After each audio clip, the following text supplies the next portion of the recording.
Zulfi Bhutto of Pakistan, His Life and Times by Stanley Walpert. Chapter 13, From Leader of Pakistan's People to the Leader of the Third World, 1975. On the eve of the new year, the worst earthquake in recent memory rocked Pakistan's northwest frontier districts of Swat and Hazara, killing more than 5,000 people, seriously injuring 4 times that number. The intensity of the quake made some people fear that an atom bomb had exploded. Others said it was God's warning to Pakistan's evil and faithless people. Prime Minister Bhutto flew into the most devastated region and promised to mobilize all government resources swiftly. He urgently appealed to the world for aid, which came with heartening speed from the United States and Saudi Arabia, the United Kingdom, Australia, and Canada. Foreign Minister Ahmad Khalifa Al Suwaidi of the United Arab Emirates flew to Larkana with his Amir's special gifts, then remained to help celebrate Bhutto's 47th birthday. Zulfi's second state visit to Washington was set for early February, and he tried to be certain that no adverse publicity from the Kasuri ambush cast a pall over that important first meeting with President Ford. Given the importance of the murdered Nawab Khan Kasuri and the greater fame of the man charged by the son with having ordered the murder, the ambush was investigated by a special tribunal, which in January of 1975 examined no fewer than 20 witnesses, including Ahmad Raza Kasuri himself. The rapid fire 7.62 mm guns used to murder Nawab Kasuri were a new type of weapon recently imported from China for the elite Federal Security Force. Several months before that fatal November ambush, in fact, 5 shells from the same caliber gun had been recovered after an earlier unsuccessful attempt on the life of Ahmad Raza Kasuri from a fast-moving jeep in Islamabad on 24th August. Ahmad Raza had not mentioned Bhutto by name in his FIR at that time, however, for he had recently antagonized another political rival as well. The tribunal investigating the fatal Shah Jamal Shadman Chowk ambush concluded, however, that the motive behind this occurrence is political and that the perpetrators of the crime are well organized, well equipped, resourceful, and persistently after Mr. Ahmad Raza Khan's life. Faced as Bhutto now was with more defections from his mistrustful left wing in Punjab, and finding it impossible to be himself with mild mannered, soft spoken Hanif Rame, Zulfi decided to bring his closest Punjabi friend Mustafa Khar back as governor of Punjab. Khar was one of the few people with whom he felt totally comfortable at any time of day or night, for they were tuned to the same wavelength, whether in politics or partying, with populist rhetoric, wine, or women. They saw most things in the same garish feudal modern light, dreamed the same dreams of limitless glory. And though Khar had started his political career as Jatoi's disciple, he had swiftly shifted to abject adulation and total emulation of Bhutto. Zulfi became his true role model, and among all the innermost circle of confidants, Ghulam Mustafa Khar came closest to being a clone of Zulfikar Ali Bhutto. Khar came to Larkana for the birthday party and hunt and stayed for nights of plotting and partying. Whenever Mustafa was with Bhutto, work was always mixed with play of every variety. Each stimulated the other's sensual appetites as well as thoughts.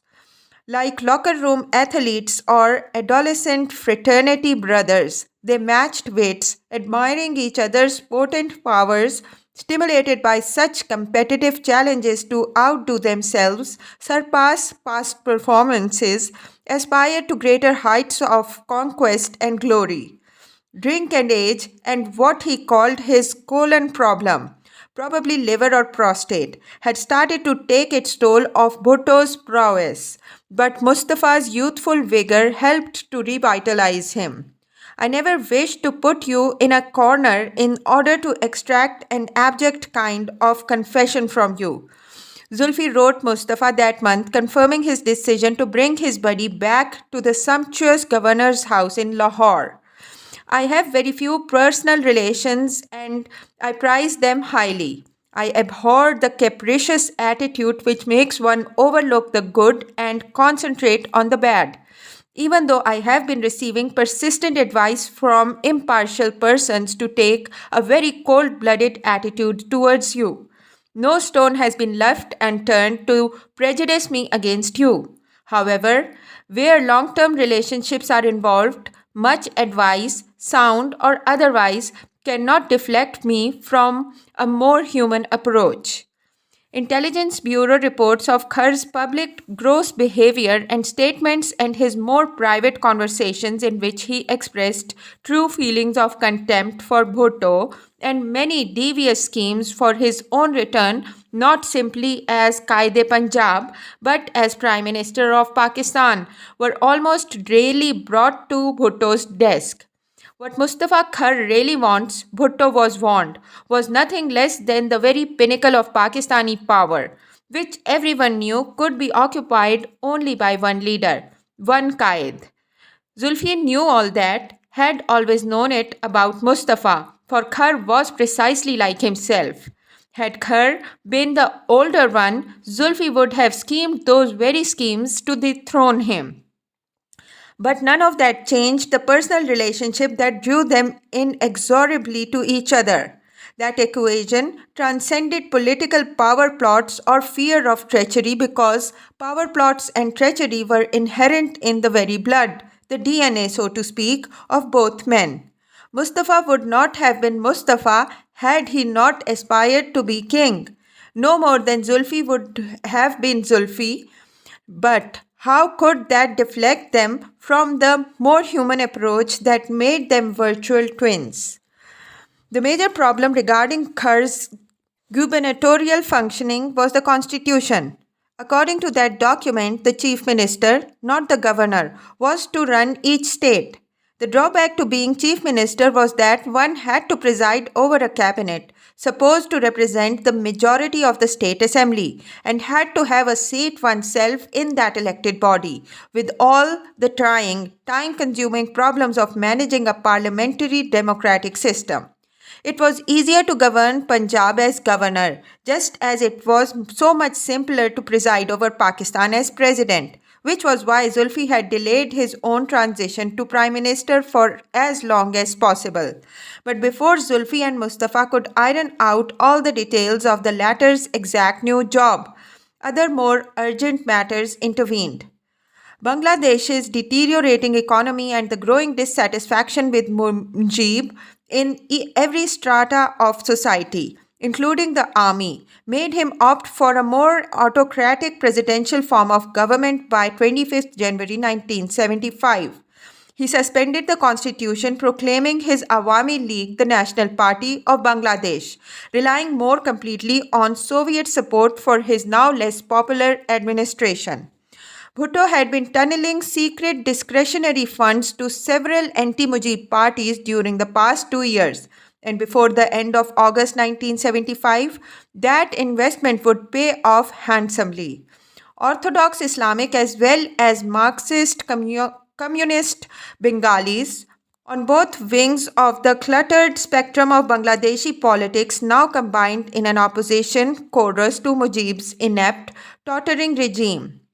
Abdul Haq, General Secretary of Bangladesh's Marxist-Leninist Communist Party, had written on 16th December 1974 to my dear Prime Minister Bhutto, with much pain and anguish, to appeal for funds, arms and wireless instruments to use against the puppet Mujib clique, today totally divorced from the people. That top secret, most immediate letter reached Zulfi on 16th January 1975 when he minuted on its margin, important, authorizing help for this honest man whom Bhutto rated as fairly affected. Abdul Malik, another one of Zulfi's agents in destabilizing Bangladesh, traveled to Saudi Arabia for support in the promised liberation of 65 million Muslims of Bangladesh who are anxiously waiting for your guidance and leadership.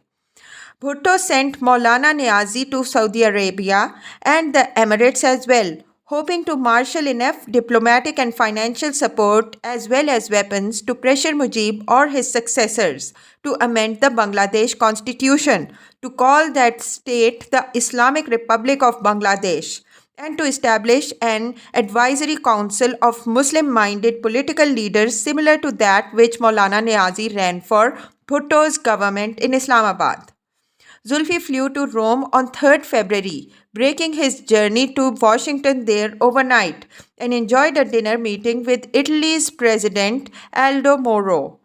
He had also planned a brief secret trip to Romania on his way back from Washington, where he was scheduled to meet with President Nicolae Ceausescu to discuss Pakistan's heavy water plant and its need for nuclear technology, in which Romania had acquired a great deal of experience.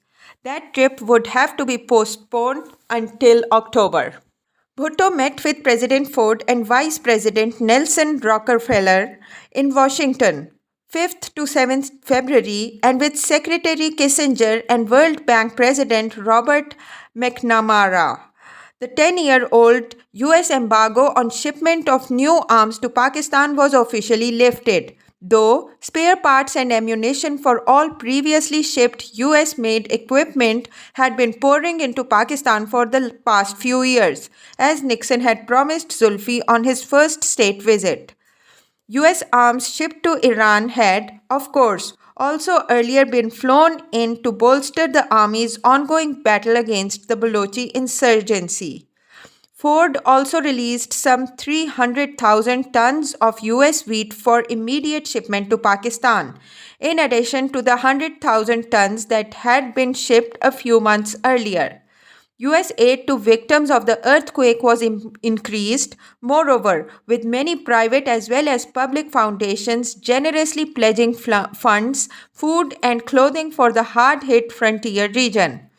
Zulfi and Nusrat enjoyed a festive lunch with David Rockefeller at the top of New York's Chase Manhattan Bank building, and Bhutto immediately sent a beautiful silk Pakistani rug to Rockefeller as nothing more than a souvenir to commemorate that pleasant event. The next day, 8th February 1975, a bomb exploded in Peshawar, instantly killing Zulfi's closest frontier, Pakistan People's Party Lieutenant, Senior Minister Hayat Muhammad Khan Sherpao. Wired word of that assassination cancelled the rest of Bhutto's sojourn abroad, and he returned home without further festivity or delay en route. He had no doubt, moreover, as to the identity of the murderers, though no party or individual could ever claim credit for killing Sherpao. Zulfi felt as certain that Wali Khan was the man responsible for Sherpao's death as Ahmad Raza was about who killed his father. Hayat Muhammad Khan Sherpao had, after all, served Zulfi Bhutto in the NWFP much the way Mustafa Khar did in Punjab and as Mumtaz had in Sindh. He was the one frontier politician, in fact, of whom Bhutto had no fears, no doubts, feeling total fraternal trust in him. Sherpao served indeed as his eyes and ears in Peshawar, as Wali Khan and his Badshah father well knew, and like them, of course, Hayat Sherpao also was King Khan among the Pathans, though of a smaller tribe. The very day he reached Pakistan, Bhutto ordered the arrest of Wali Khan and his closest associates in the National Awami Party, declared that party dissolved, confiscated all of its properties, sealed all of its frontier offices, and seized all the funds and other movable property belonging to the National Awami Party leaders. It was not quite what the white-hot fury he felt demanded, indeed, required of him under hoary rules of Siyasat's vengeful game. But he now was, after all, Pakistan's Prime Minister. He had just been in the Oval Office talking softly with President Ford and in Rockefeller's Chase Manhattan Bank building. He could not simply redress the murder of his friend the way his grandfather would have done it. Though he must have been sorely tempted to call in Masood Mahmood to give him frontier marching orders. Yet, from the moment he heard that dark news of Hayat Muhammad Khan's murder, Zulfi knew that his own days were numbered. He had always expected early death, of course. Only now, the memory of that Bombay astrologer's refusal to say a word about his life, past 50, returned to haunt his sleepless nights. The banning of the National Awami Party and the arrest of its leaders triggered a walkout by all other members of the United Democratic Front opposition from the National Assembly. Sherpau's murder made Zulfi pause again in his decision to reappoint Khar as governor of Punjab. He met twice with Khar during his first week home. Once over dinner with Rafi Raza, when Khar promised that he would strictly comply with the constitutional position of listening to the chief minister should any clash inevitably arise between himself as governor and Hanif Rameh, who was to stay on a while longer as chief minister. The promise sufficed to satisfy Zulfi, though Rafi Raza and the Director General of the powerful Inter-Services Intelligence Agency remained skeptical about Khar's reappointment, for the agency kept a weighty file on Mustafa, his brothers and their friends, part of which was a detailed report of their corruption submitted by the director of the anti-corruption establishment, an independent investigative body, to the Punjab government. ISI ultimately agreed to Zulfi's expressed desire to reappoint Mustafa as governor, but refused to allow him to remove Rameh, who was persuaded to stay on as chief minister as long as possible. Rameh finally quit in mid-July to take a promised seat in the Senate. Zulfi reappointed Mustafa Khar governor of Punjab on 14th March 1975. Some nights of partying followed in the grand old British governor's house in Lahore, but the second honeymoon proved briefer than Zulfi had hoped it would be. The Lion of Punjab roared as arrogantly as he had before, and even Zulfi could not put up with that for more than 4.5 stormy months. Khar was dismissed in late July. He tried then to get Zulfi's permission to run for Hanif Rameh's vacated Lahore seat in the National Assembly, but Zulfi turned him down, indeed fearing by now that Mustafa wanted nothing less than Zulfi's own Prime Minister's throne. Khar tried to run without the Pakistan People's Party ticket, proclaiming himself an independent, but the party machine crushed him so easily that he turned to the Peer of Pagaro. He joined the Pakistan Muslim League group headed by the leader of the Horse before year's end. Khar then openly denounced his erstwhile friend and former leader as a cheat and a liar, using stronger Urdu words as well. Their divorce was final. Zulfi believed that one more of these enemies by whom he was surrounded was his potential Brutus, Ghulam Mustafa Khar, who was recently remarked with a mischievously Mephistophelian gleam in his dark eye. I know things about him that no one else does. Sindh provincial politics now became almost as troublesome to Prime Minister Bhutto as Punjab, and even Mumtaz, Zulfi was warned by Jam Sadiq Ali, Chief Minister Jatoi's Minister for Housing, Town Planning and Local Government, was politically flirting with the Peer of Pagaro, with whom he had all kinds of links. Jam Sadiq had himself been quite close to Sindh's most powerful peer as the scion of the wealthiest family and elected Pakistan People's Party member of Central Sindh's Sanghar district. When Jitoi became the chief minister, he brought Jam Sadiq to Karachi's government house as his senior cabinet minister, knowing that Jam Sadiq and Mumtaz had never seen eye to eye, though the Jam was a supporter of Zulfikar Ali Bhutto. I would submit that Mr. Mumtaz Ali is doing the same things in Sindh as Mr. Bugti did in Balochistan, Jam Sadiq reported to Zulfi. He has all the benefits and patronage of the government, which is ultimately going to be utilized for achieving his future political ambitions. With Mumtaz in his cabinet as Minister for Communications, Zulfi saw more of him now than he had a year before and received almost daily written reports from this closest of his colleagues, the one brother he continued completely to trust. Mumtaz, of course, viewed Jatoi as his arch rival and knew that whatever poison Jam Sadiq poured into Zulfi's ears about him was first cleared with the Chief Minister himself. Mumtaz was outraged and asked, "Have Mr. Jatoi and others received a green light against me while I am under the Prime Minister's orders not to even defend myself? Are my intentions, sincerity, and membership of the party in doubt, and that of Mr. Jatoi beyond it?" The Prime Minister will recall that I am one of those who repeatedly pleaded with Mr. Jatoi to join the party. In Nawab Shah, all those who were elected against the party ticket enjoy full patronage of the Sindh government, whereas Zardari, who was elected on the party ticket and has remained loyal to it, and Raza Muhammad Dahri are being crushed. Their crime being that they have turned down many approaches to join the Jatoi group. Siyasat.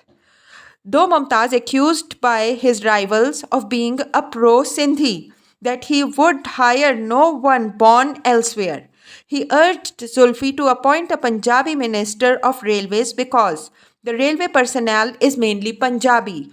And Mumtaz noted so many mischief makers in the higher ranks of Pakistan's railway bureaucracy that he urged for a purge of them as a prerequisite of improving railway services and wasting less money. Mumtaz himself had already fired a number of those top railway officers whom he described to Zulfi as complete failures and intolerably corrupt, as well as disgustingly immoral. But so many remained to be weeded out, if the railways are to be put right, that he despaired of finding time for it himself. Hence, his recommendation for a separate Punjabi minister because of the vastness of the tank, which cannot possibly receive the attention it deserves if the minister has other portfolios. The colossal development program, which has not even got off the ground, needs to be watched and pushed round the clock if it is to be implemented in time and people are to be prevented from swallowing up all the money. Zulfi barely found time to read such letters. He merely ordered his secretary to file it with the 1,000 other letters he received that week. Wherever he journeyed around Sindh, now that he was no longer chief minister, Mumtaz wrote his cousin, nephew, brother, he found what he termed the new provincial government's time servers, who had launched a deep conspiracy against the party. Party workers and the loyal students are being hunted ruthlessly, their homes razed and their families harassed, when on the other hand opposition elements enjoy almost complete immunity and sponsorship of the provincial government. Later in the year, on his way from Karachi to Larkana, Mumtaz met with Pakistan People's Party workers in Dadu and found them really up in arms. Even the flood relief work continues to be dishonest, benefiting not those for whom it is intended but the man in between. Jatoi and Sindh's Pakistan People's Party President Abdul Wahid Katpur vehemently denied all such charges, insisting that Mumtaz misrepresented the facts. "We are not doing such things," Katpar wrote his most respected sir, leader. "Then why is it that conspiracy is attributed to us? We are doing our humble best for the party and for Qaid." With provincial and party affairs in disarray, Zulfi usually found satisfaction in focusing on foreign policy. His visit to Washington had been most successful, and as he had reported to the press and over television, soon more new planes and tanks and guns would arrive to beef up the army and wheat enough to help feed some victims of the disaster and those in between.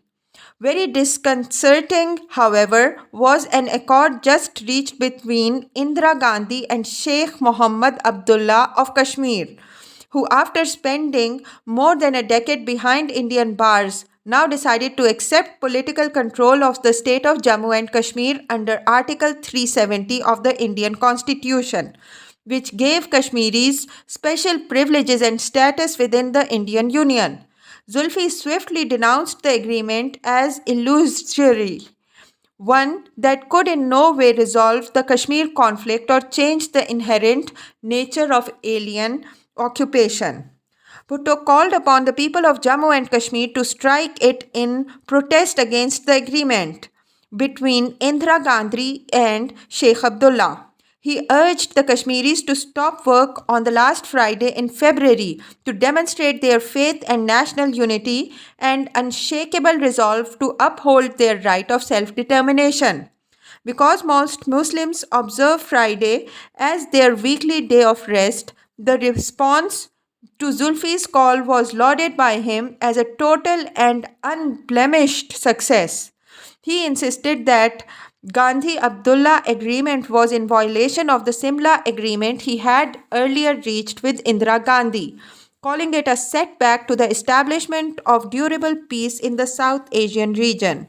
It was for the people of Kashmir to decide whether they want to join Pakistan or India. He had written Mrs. Gandhi to protest her agreement with Abdullah, but the Kashmir Action Committee led by Maulana Farooq had called for observance of Self-Determination Day on 17th March.